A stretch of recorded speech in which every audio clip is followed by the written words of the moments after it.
madaxweynaha dowlad goboleedka Galmudug gudoomiyaha golaha shacabka ee dowlad goboleedka Galmudug senatarada iyo xildhibaanada labada aqal ee baarlamaanka federaalka Soomaaliya xildhibaanada golaha shacabka ee dowladda Galmudug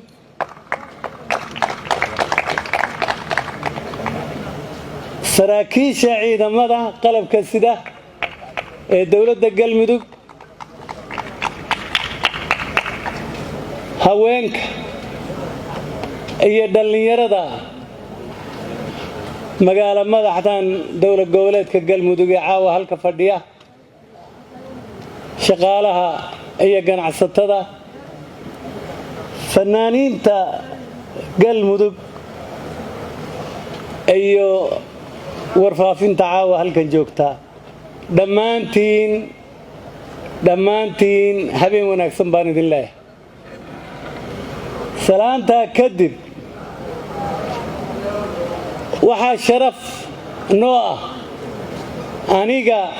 iyo waftiga ila socdayba inaan caawa joogno magaalada Dhuusamareeb oo nabad ah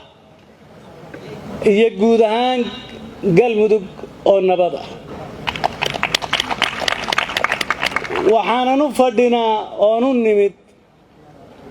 inaanu idin kala qayb galno furitaanka kalfadhiga labaad ee baarlamaanka labaad ee Galmudug oo ah guul soo heetay Galmudug waa idin ka fogeyn laakiin waa idin la soconay saddex arrimood oo aad ku guulaysateen muddadii yarayd ee baarlamaankiina iyo xukuumaddiinu ay dhismeen kadib waa wax taariikhda baal dahaba ka geli doona arrimahaasi waxa weeye Galmudug oo kala firirsan oo colaadi ka jirto ayaad u fadhiisateen ood isu tanaasulsheen ood iska garqaadateen oo aad si walaaltinimo ah oo nabad ah aydun ku fadhiisiseen degaankiinnii dalkiinnii ood nabad u horseeteen waa arrin aan marna la ilaawi karin wey sababtu waxa weeye abwaan cabdidhuux yuusuf abwaan la yidhaa ayaa wuxuu yidhi isagoo raadinaya dalka Soomaaliya hoggaan mideeya oo dejiya oo nabad keena wuxuu yidhi yaa colaada damin kara dabka yaa bakhtiin kara yaa dooni kara nabad dalka horumarkiisiyo dadka yaa wax tari kara waxaan isleeyahay marka Galmudug muddadaas waxay heshay ama baarlamaan ha ahaado ama xukuumad ha ahaado ama madaxweyne ha ahaadee hoggaanka oo cabdidhuux yuusuf ka hadlayay baad hesheen waanad ku guulaysateen oo dadka Galmudugna waxay qaateen fikirkii fiicnaa ee madaxdoodu u soo jeedisay ayay iyaguna qaateen waxaan isleeyahay guusha aad gaarteen dib iyaan looga noqon hore ha looga socdo higsigu waa fog yahay dalkani guud ahaantii waa dal barwaaqa haddii aynu nabad iyo tawfiiq iyo isu tanaasul iyo wax isu quudhis aynu helno horumar baan gaadhaynaa galmudugna cagtay saartay jidkaa isaga kolka ayaan laga noqonin ha lagu socdo taas intaasaan leeyahay waxa kale ee aad samayseen muddadii aad joogteen Soomaali gogol baad u fidiseen idinka oo aan cidna tuugsan ayaad u hurteen guryihiinna iyo xoolihiinna iyo awooddiinna oo dhan aad isugu geyseen sidii halka gogol aad ugu fidin lahaydeen ee Soomaali isugu iman lahayd ay ku shiri lahayd ay ku tashan lahayd idinkuma xirna kaalintiinni waad gudateen waad ka soo baxdeen aad iyo aad baad ugu mahadsantihiin waxaan sugaynaa marka in miro dhal ay noqoto oo idinku kaalintiinni waad qaadateen inta kalena intay idinku daydaan Soomaaliya loo soo saaraa sidan galmudug aad uga dhigteen nabadda iyo walaaltinimada iyo isu tanaasulka loo sameeyo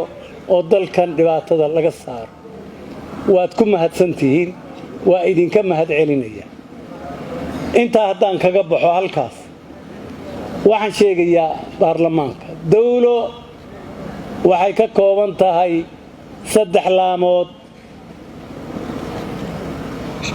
waa tanaynu caawa kalfadhigeeda u fadhinaa laaniin oo waxa weeye waa baarlamaanka wuxuu dejiyaa waa aasaaska dawlo sababta loo leeyahayna waa maxay wuxuu ansixiyaa xukuumadda wuxuu ansixiyaa madaxweynaha wuxuu ansixiyaa garsoorka waxaa kale uu baarlamaanku sameeyaa sharcigii ay dawladdaasi ku shaqayn lahayd ayuu dejiyaa sameeyaa wuuna ku kormeeraa xukuumadda kontaroolna wuu ku leeyahay waxaa kolkaa meesha ku jira 3 laamood ee dawladda midna mid ma hoos tagto mid waliba shaqadeeda way u madax bannaanta haddii markaa ay noqoto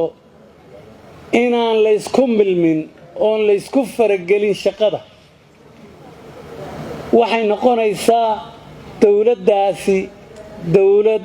dhab ahaan u shaqaysa oo dadkeeda horumar gaadhsiisa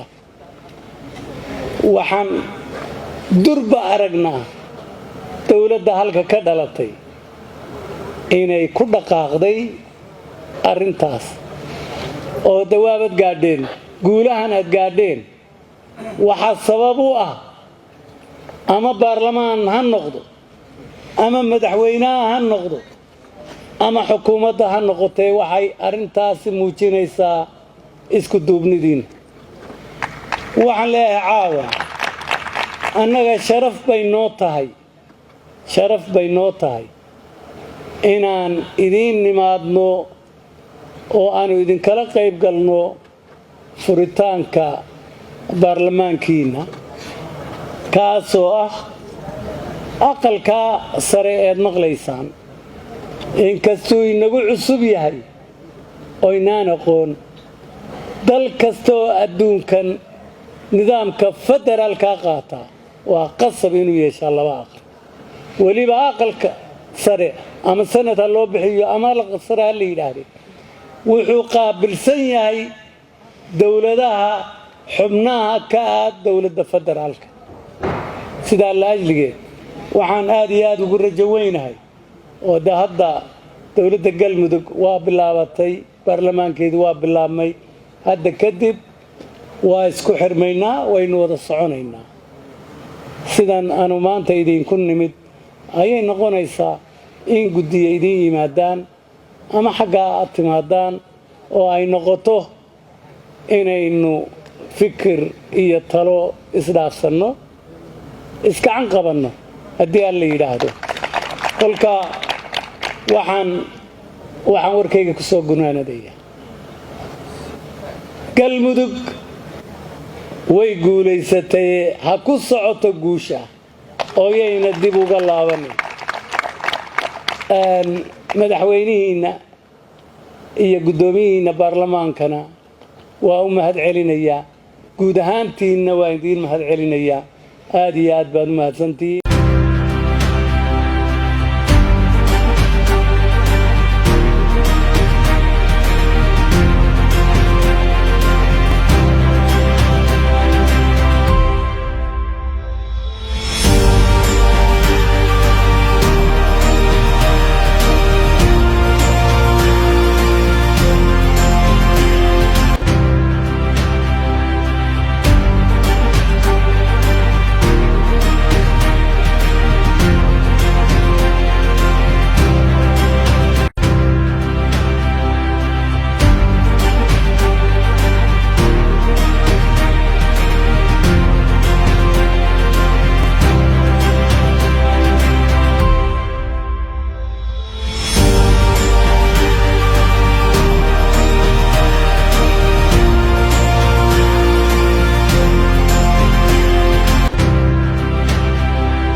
mudane madaxweyne waa ku faraxsannahay maanta inaad joogto xaruntii aqalka sare ee baarlamaanka federaalka Soomaaliya oo aad marti noogu tahay nana siin doonto warbixin la xiriirta xalka xaaladda dalkan iyo sidaynu dalkeenna u badbaadin lahayn waxaan isleeyahay aqalkan muduu jiraa waa aqal inagu cusub waa aqal ku cusub dalkeennu soddon waa hadda waxaan filayaa waa 60 jirsaday kolka aynu dhinac ka fiirino 30 sano aynu dawlo ahayn iyo 30 sano oo aynu kolba meel taagnayn oo hadda qiyaastii kolkaan fiiriyo dawladda hadda jirta intii ay dawladdii Soomaaliya burburtay waxaan filayaa inay tahay tii lixaad kolka intaas kolba 4 sano 3 sano ayay ku baxaysay intaana waxaa jiraya intooda badan marka laga soo bilaabo tii imbagaati tii arda laga soo bilaabo doorasho ayay ku imanaysay oo taa madaxweynihii ayaa lagu soo doortay carta intii dambe si kastoo u dhacdo waxay ahayd madaxweynuhu ku bedelay oon ku soconay mudane madaxweyne codsiga aniga oo ku hadlaya magaca aqalka sare aan soo jeedinayaa waxa weeye dalkeennu badbaado u baahan yahay inuu badbaadana wuxuu u baahan yahay wada hadal iyo wada tashi aan wada hadalno waa aan heshiino maxay markaa u baahan tahay waxa weeye cid kasta oo kolka siyaasaddan dalkan maanta jira shaqo ku leh inta laysu wada yimaado in la tashado tala waa nabad waana nolol waa waxay u baahan tahay in la tashado oo laysu tanaasul la sameeyo wax laysu quudho laysu ogolaado fikirka iyo talada la kala qaato oo ay noqonayso yacni kolka wax laysu quudho tanaasul laysu sameeyo run laysu sheego sharcigana lagu dhaqmo waa furaha nabadda heshiiska iyo nabadda weeye intaynu u baahannahay intaas weeye waxaan aada iyo aada ugu faraxsanahay adiga iyo madaxweyne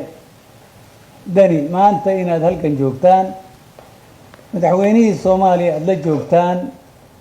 waxaan se idin leeyahay waxay u baahan tahay inta kale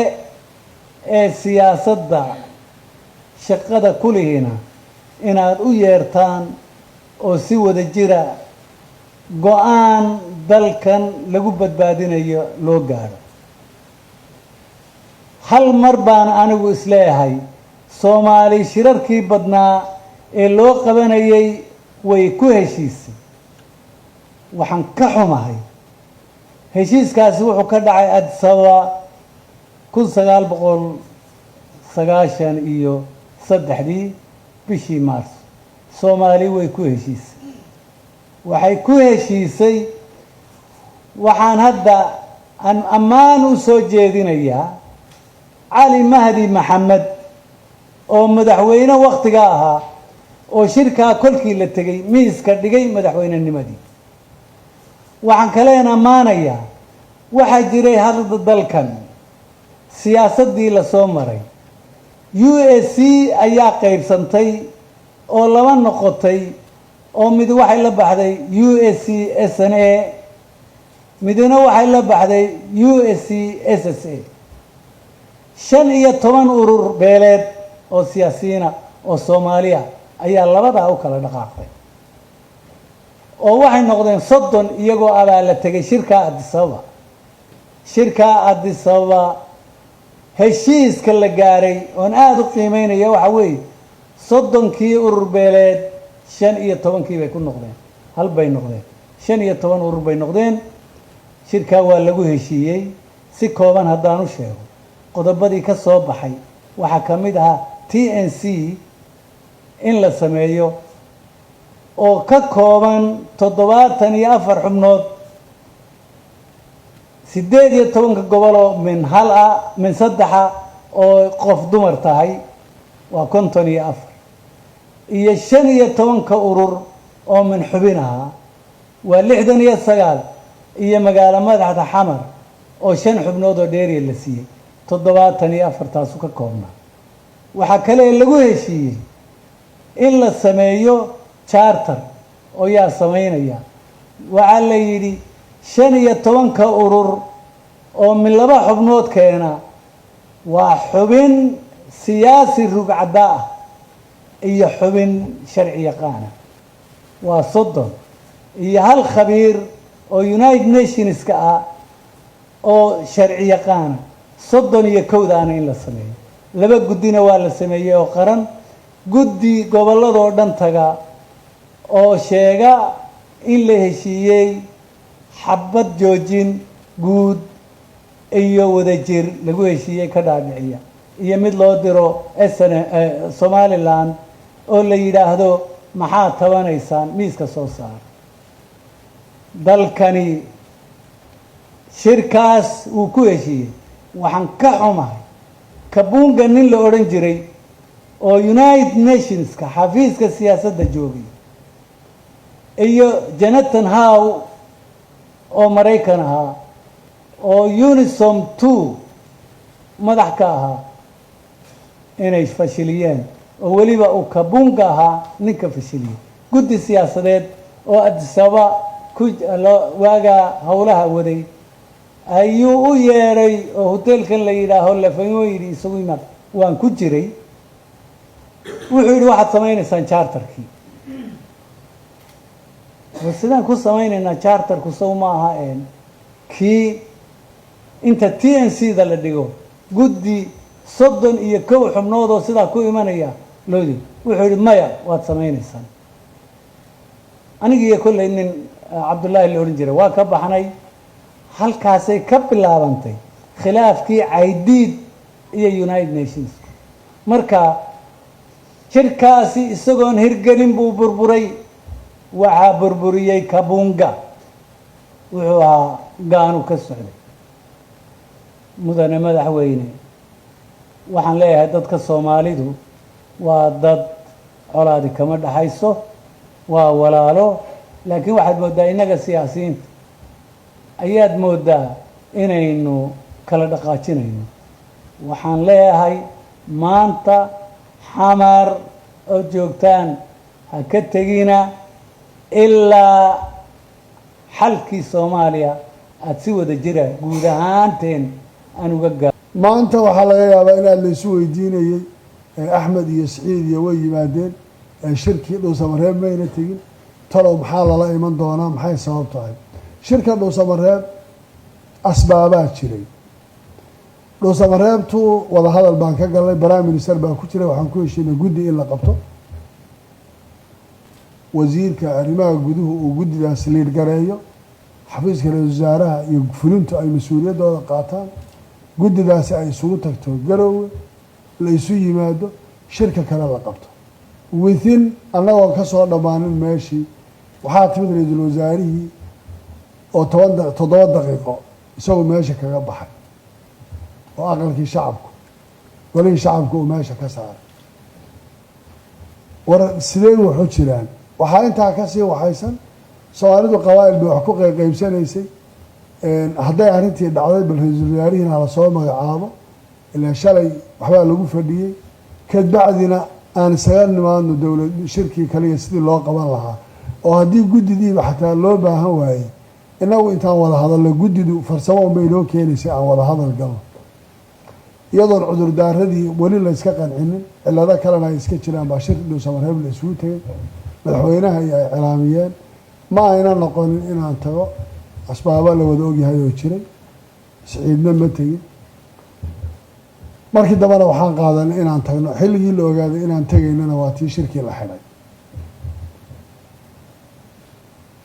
xaaladii caafimaad ee u jiray baan ka soo noqday Garowe waan isugu tagnay waxay noqotay in oo codsi ka yimaada madaxweynaha jamhuuriyaddu inuu yimaado Garowe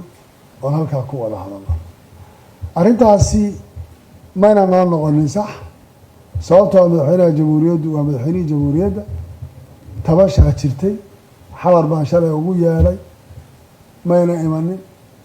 Dhuusamareeb bay iigu yeedheen waan u tegey anaa tegey mayna ii imanin Garowe waan hadda ugu tegay annaga ceeb nagu ahayd soo maa taa waxaanu qaadanay inaanu annagu madaxweynuhu nidhaahno waxaan imanaynaa xamar annagaa kuu imanayna halkaasaan ku shiraynaa iyadaan isugu tegaynaa waxaan u tanaasulaynaa wax kastoo lanaga tabanayaan inaan ka dawbaxno waxaan tabanaynana inaan candhuufta dib u noqno taasaa keentay sababta xamar aanu imanayn aanu nimid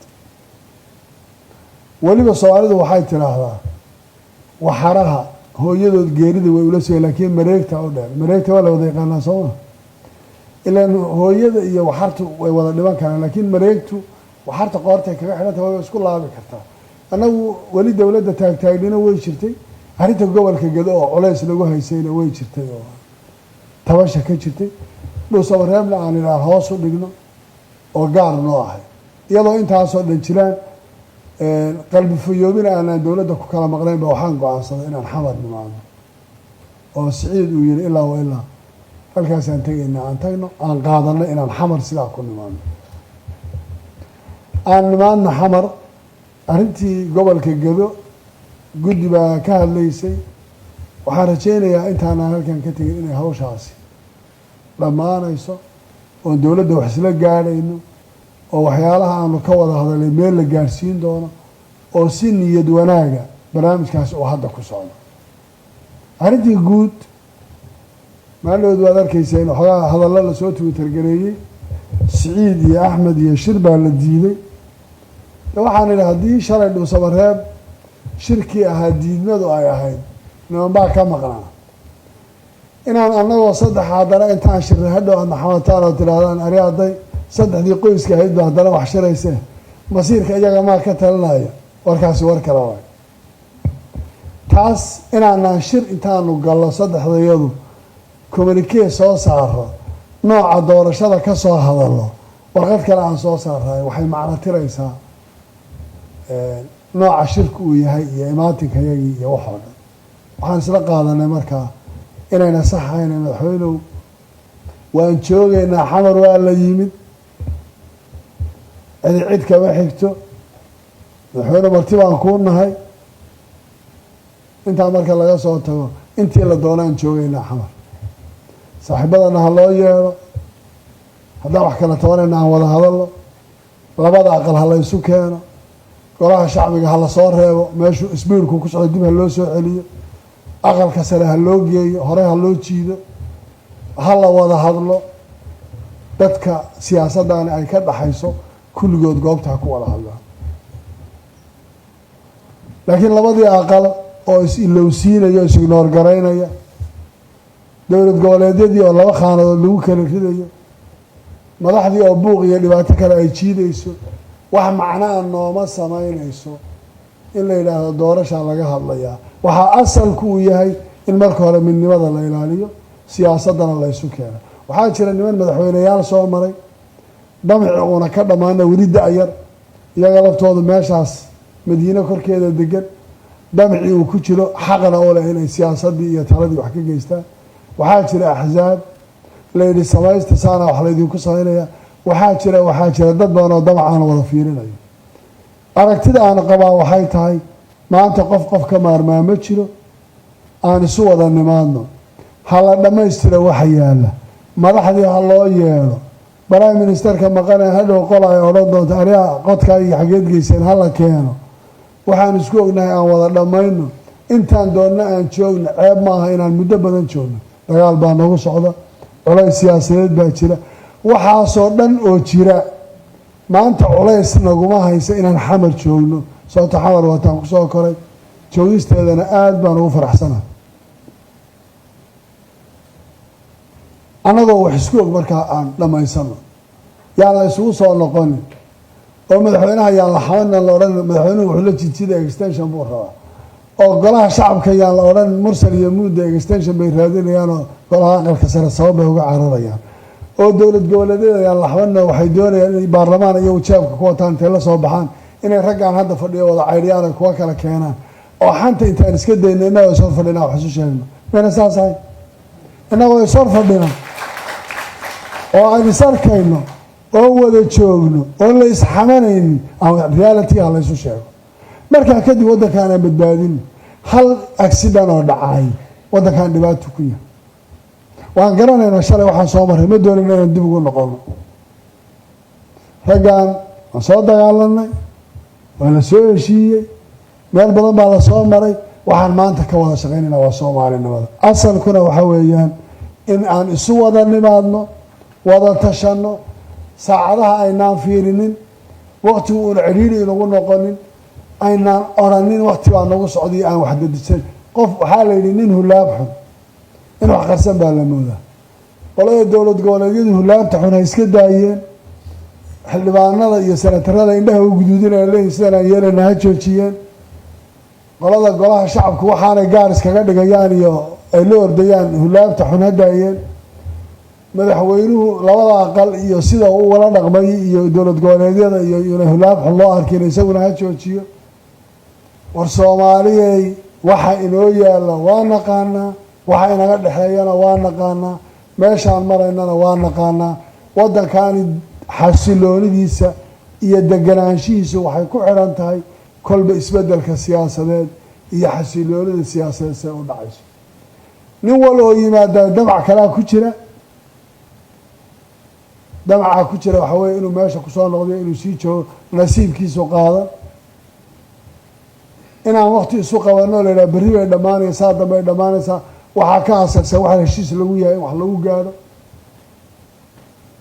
2016 waxaan u malaynayaa 7 bilood bay qaadatay xaaladii aan ku jiray adaygeedu inaan technically anaan anagu shaqo ku lahayn markaas national leaders forum in la gaadho oo halkaa lagu gaadho hadday niyad wanaag jirto technically wixii looga shaqaynaya waan ka shaqayn karaa laakiin haddii bahashu ay armaajooyin iyo khaanado ku kala jirto waa la istuhumayaa soo maha aan tuhunkaa meesha ka bixino waxaan rabnaa inaan idiin sheegno annagu labada aqal midna dhibaato uma qabno 51 xildhibaan baa ka soo baxay 8 senatar iyo 43 xildhibaan waa laga yaabaa inaan tabto idhaahda nimankaasi markii dagaalka adag kugu socday in yar baa qaylqayliysa inta badan way aamusnayd laakiin waxaan maanta cid aan wax u qabnaa ma jirto qof maanta aan wax u qabo iyo qof maanta calafkiisa iyo nasiibkiisa midna aan ka hor istaagayaa ma jiro waayo waxaan loo sameynaya qof waliba waxaa leeyahay meeshuu u lubay wuxuu mooday gurigoodii dan baa qof walba tusaysay aan isu soo noqonno aan wada tashanno odayaashaan aqalka sare janaan cabdi qaybdiid iyo oda muuse iyo dadkii xamar joogay iyo waan soo garanaynahay ha laga shaqeeyo dadka xanta habeenkii ha la joojiyo maalintii wixii la sheegay ha la sheego waddankaan ma rabno inuu dib meel kale ugu noqdo aan isu waxayno weliba aqalka sare waan idinka mahad celinayaa tanaasulka dadnimadu ay ku jirto aad samaynaysaan idinkoo shaqadii aad lahaydeen wax badan oo ka mid a siyaalo badan ay waxu jirjiraan qof kasta oo siyaasadda saameyn ku leh taladiisa ha la siiyo taasaan u nimid taasaan u joognaa wakti naguma socdo dagaalka xagga aan kaga jirna widhoonmaan dhib naguma aha dad baa haya arrintii gadana insha allahu iyo wixii jubbaland aan tabanayni madaxweynuhu madax adayg badan iyo tabasho badan baa jirta naga tabanayaan ilaa annagu sheekh xuseen furamanin oo keligaya eedda qolo keliya ma saarayna wixii lanaga tabanayaan diyaaru nahay inaan aqballo waxaan tabanaynaan rabaa in lanaga dawbaxo idinka laftirkiinu waxaad noo qabtaan iyo nimanka dowlad goboleedyadu aqalkan iyagu matalaya warkooda iyaga uma hoosta ka wadwato way iloobeen aqalkii sare haddaan u joognaa aqalka sare aan odhanaynaa siyaasadda iyo dantana aynu heshiis ka noqono aad baan idinku rajaynayaa wanaag khayr badan baan idiin rajaynayaa mudane madaxweyne waa ku faraxsannahay maanta inaad joogto aqalka xaruntii aqalka sare ee baarlamaanka federaalka soomaaliya oo aada marti noogu tahay nana siin doonto warbixin la xiriirta xalka xaaladda dalkan iyo sidaynu dalkeenna u badbaadin lahay waxaan isleeyahay aqalkan mudduu jiraa waa aqal inagu cusub waa aqal ku cusub dalkeennu 30 waa hadda waxaan filayaa waa 60 jirsaday kolka aynu dhinac ka fiirino 30 sano aynu dowlo ahayn iyo 30 sano oo aynu kolba meel taagnayn oo hadda qiyaastii kolkaan fiiriyo dowladda hadda jirta intii ay dowladdii Soomaaliya burburtay waxaan filayaa inay tahay tii lixaad kolkaa intaas kolba 4 sano 3 sano ayay ku baxaysay intaana waxaa jiraya unintooda badan marka laga soo bilaabo tii imbagaati tii arda laga soo bilaabo doorasho ayay ku imanaysay oo taa madaxweynihii ayaa lagu soo doortay carta intii dambe si kastoo u dhacdhacdo waxay ahayd madaxweynunbu u bedelayay oon ku soconay mudane madaxweyne codsiga aniga oo ku hadlaya magaca aqalka sare aan soo jeedinayaa waxa weeye dalkeennu badbaado u baahan yahay inuu badbaadana wuxuu u baahan yahay wada hadal iyo wada tashi aan wada hadalno waa aan heshiino maxay markaa u baahan tahay waxa weeye cid kasta oo kolkaa siyaasaddan dalkan maanta jira shaqo ku leh inta laysu wada yimaado in la tashado tala waa nabad waana nolol waa. waxay u baahan tahay in la tashado oo laysu tanaasul la sameeyo, wax laysu quudho, laysu ogolaado fikirka iyo talada la kala qaato, oo ay noqonayso yacni kolka wax laysu quudho, tanaasul laysu sameeyo, run laysu sheego, sharcigana lagu dhaqmo, waa furaha nabadda, heshiiska iyo nabadda weeye. intaynu u baahannahay intaas weeye. waxaan aada iyo aada ugu faraxsanahay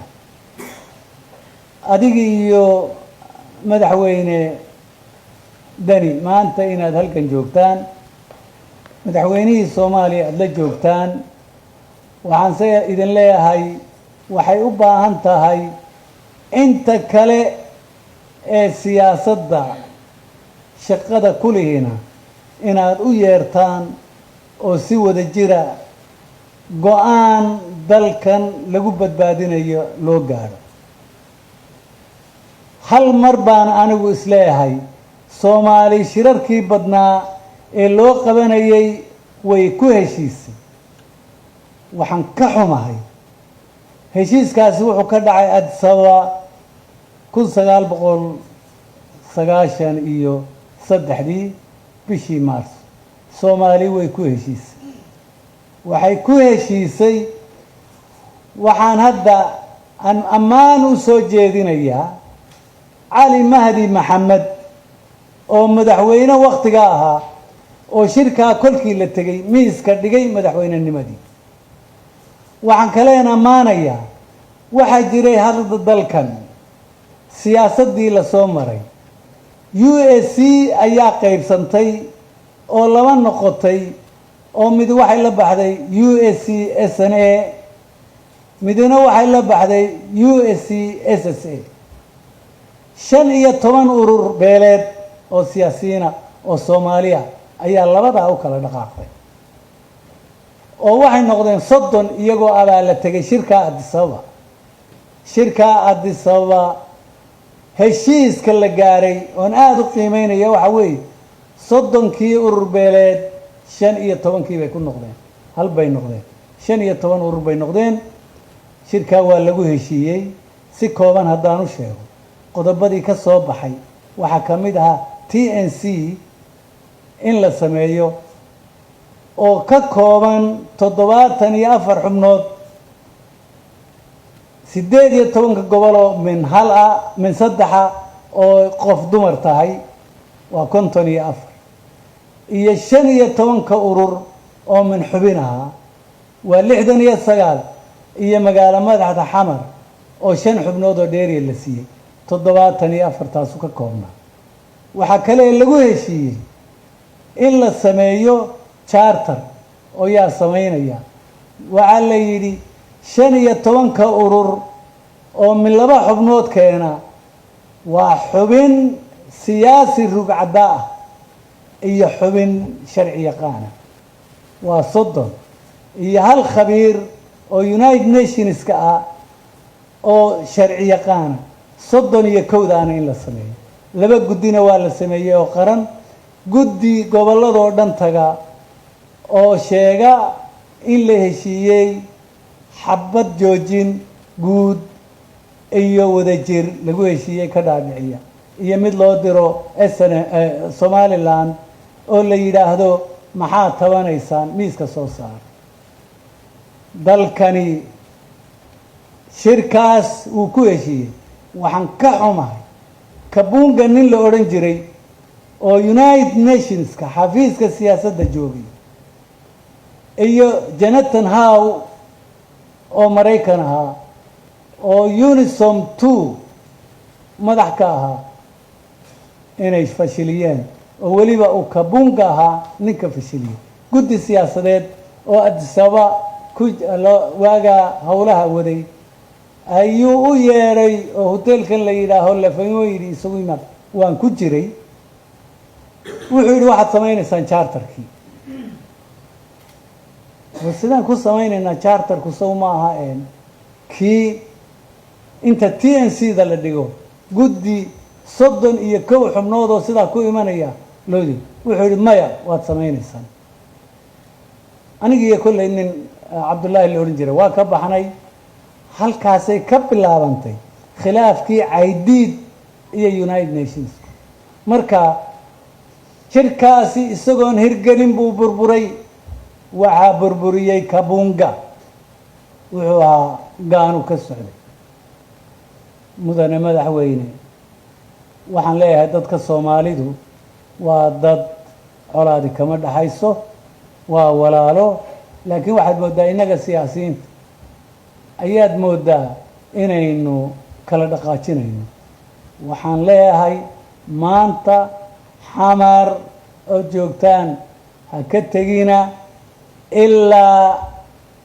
xalkii Soomaaliya aad si wada jira guud ahaanteen aan uga gaar farxad gaar ah noo tahay in maanta aan ka soo qayb galno ama inay nimaano soo booqano kulan kan qiimaha leh gudoomiyaha ayaa guud ahaan warbixinta dhinaciisa dhameeyay hadalkayga waxaan u qaybin doonaa dhowr kelmadood dabcan degaan baan ka nimidoo marka hore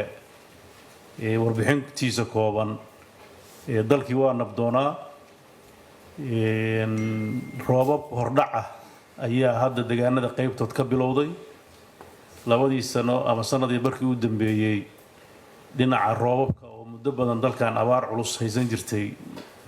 waa ilaahay mahadiis isbedel baa ka jira dabcan dadkeenu intiisa badan waa reer guuraa roobku markuu yaraado dhibaatooyinka ugu badan ayaa dalka qabsada muddadii u dambeysay saddexdii xilli oo u dambeysay roobab fiican baa la helay haddana waxaan rajeynaynaa dayrta oo bilow ah iyadoona inay kuwii hore oo kala noqoto dabcan dhimco walba nusqaanteeda leh saameynta uu yeesho ugu badan waxaa ka mid ah in kaabayaashii waddanka khaasatan jidkii u dhexeeyey boosaaso ilaa iyo gaalkacyo oo garow ilaa gaalkacyo hore u burbursanaayay inta boosaasyo garow u dhexaysana runtii dhaawacyo badan buu soo gaarsiiyey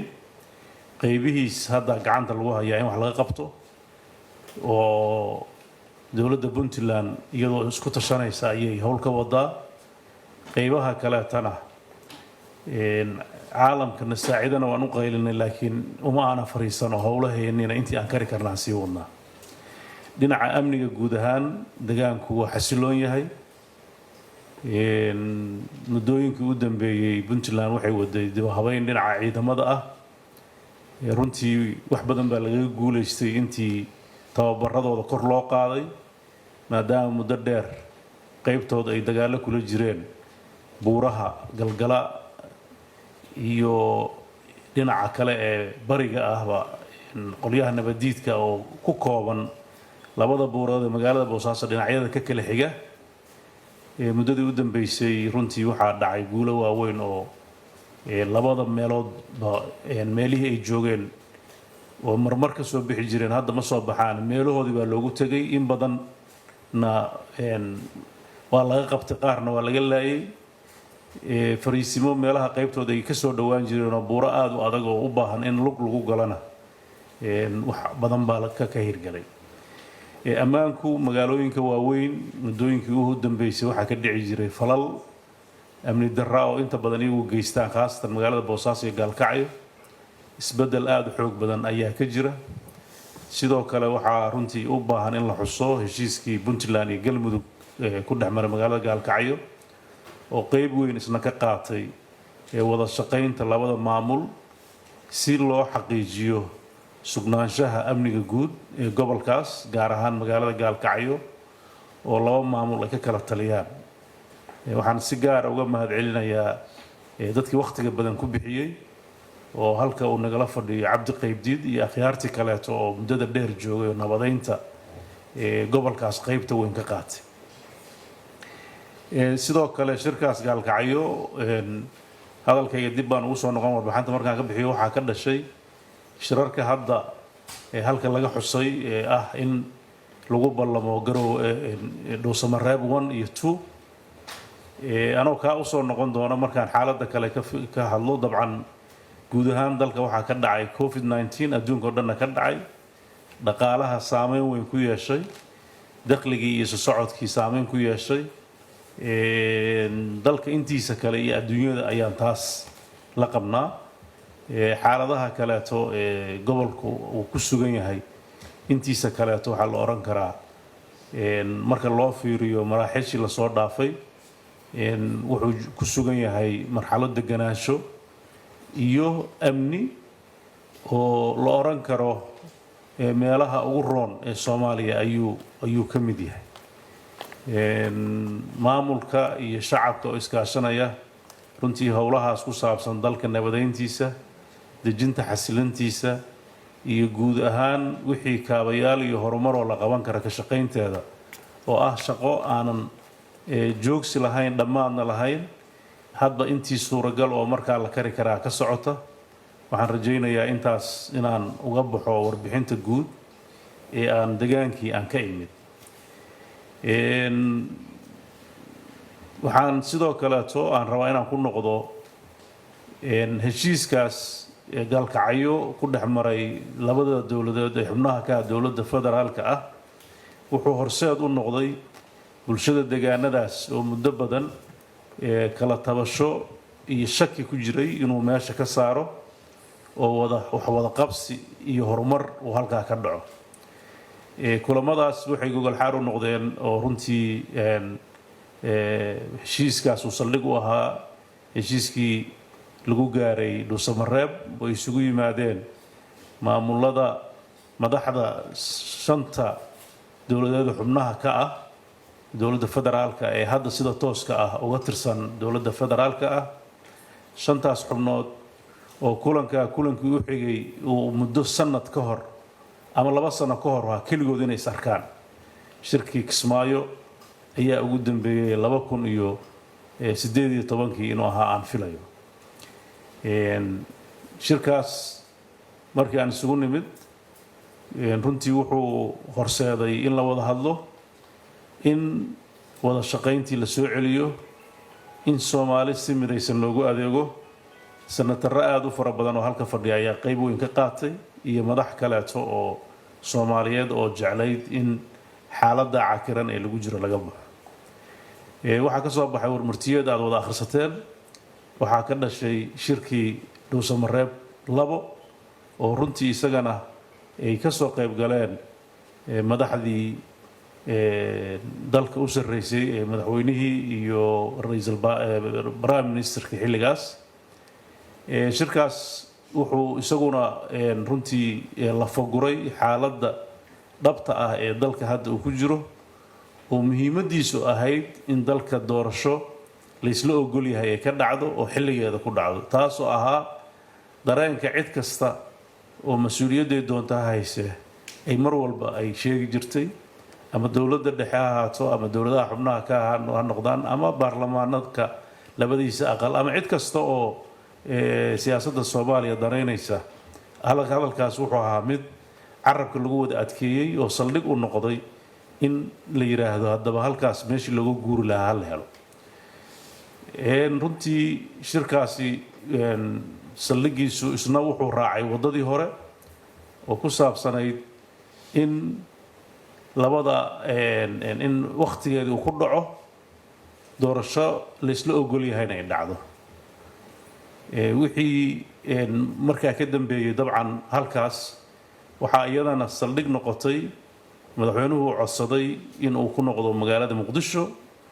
la soo tashado baarlamaankii halkaa jiray shir 15 Agost dib la isugu soo noqdo muddadaa wixii ka dambeeyay oo shirku uu soo idlaaday dabcan dalka isbedel siyaasadeed baa ka dhacay prime ministerkii baa meesha ka baxay oo iyadana runtii saameynteeda siyaasadeed ahayd qaybna uu ka ahaa heshiiskii dhuusamareeb 2 intaa wixii ka dambeeyay waxa aan sugaynay isbedelkaas oo ah hay-addii fulin lahayd wixii lagu heshiiyo inay soo buuxsanto shirkii 15ka loo ballansanaa madaxweynaha iyo 3 dowladood oo xubnaha ka ah ayaa yimid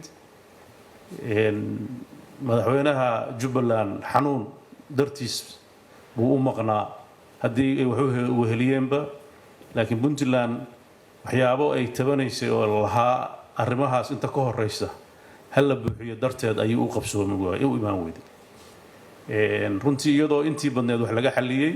la jeclaa in la yimaado haddana waqtigii kuma uusan simin ma aysan dhicin waxa aan ku jirnaa waa process haddii taasi aysan dhicin dabcan Puntland hadda waxay xamar u timid wixii ay ka baaqsatay iyo sababaha u baaqsatay inay halka ay ku soo idlayso oo wixii ka dhiman heshiis loo dhan yahay oo ahaa qodobka koowaad oo Dhuusamareeb 1 iyo 2 labaduba wuxuu ahaa in mar walba la helo doorasho la isla ogol yahay oo loo dhan yahay taasaana saldhig u ah horu socodka dowladnimada Soomaaliya dabcan isaga sheekeyn meeno dalkeena maraaxiishu soo maray 30 sano u dambeeyay marka laga soo tago dowladii dhexe ee 1990kii burburtay maraaxil kala duwan buu soo maray marka laga soo tago inta 10 sano oo u horeeyay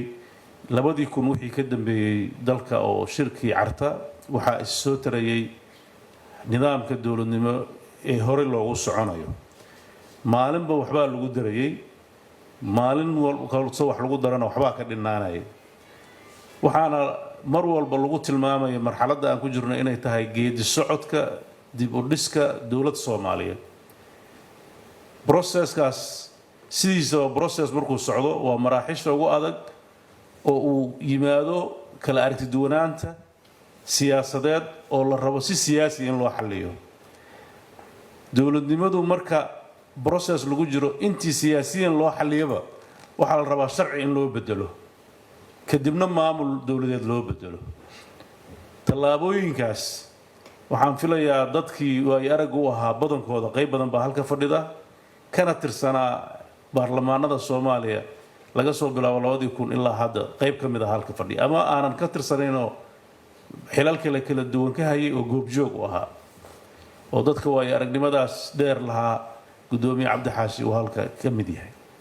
mideeyo madaxweynaheeno matadadeeyo madaxweynaheeno masaakiinta koriyo madaxweyne masaakiinta koriyo madaxweyne maamuuska qarannimo majaraha u qabatee maamuuska qarannimo majaraha u qabatee mugdigii ilaysba nooga muuqanaye mugdigii ilaysba nooga muuqanaye magacaha jiro abi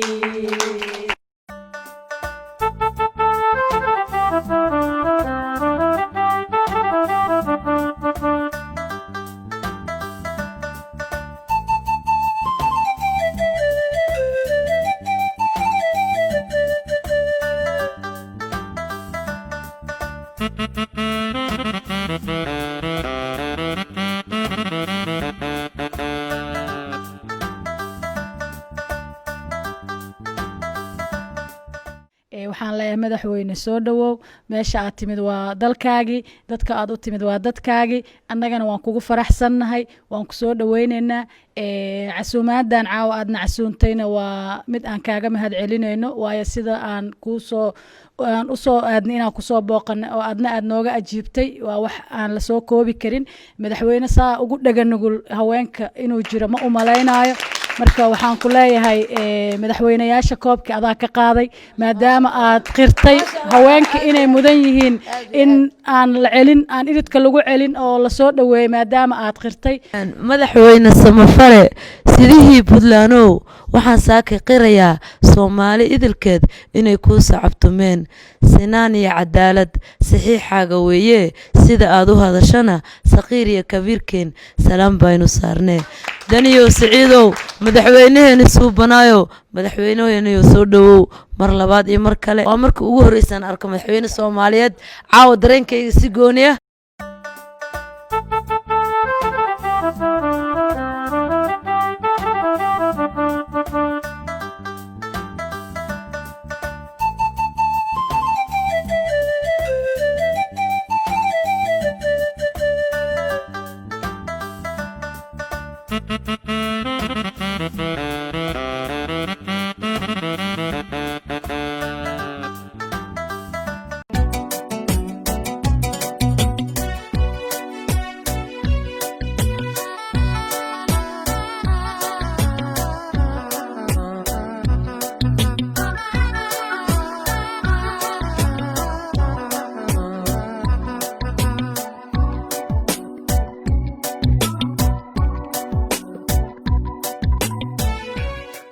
بسم الله الرحمن الرحيم مدن وزير وزير دولها قدوميها gobolka bahda waxbarashada heer federaal iyo heer gobol waxaan ku salaamay assalaamu calaykum waraxmatullaahi wabarakaatuhu runtii maanta waxay noo tahay farxad iyo sharaf weyn in mar kale iskuulka hoose dhexe sare ee maxamuud mire mar kale aan ku daahfurno barnaamijka sidaa u sheegtay dugsiga sare sanadkii hore markaan halkan nimid waxaan furnay oo aan daahfurnay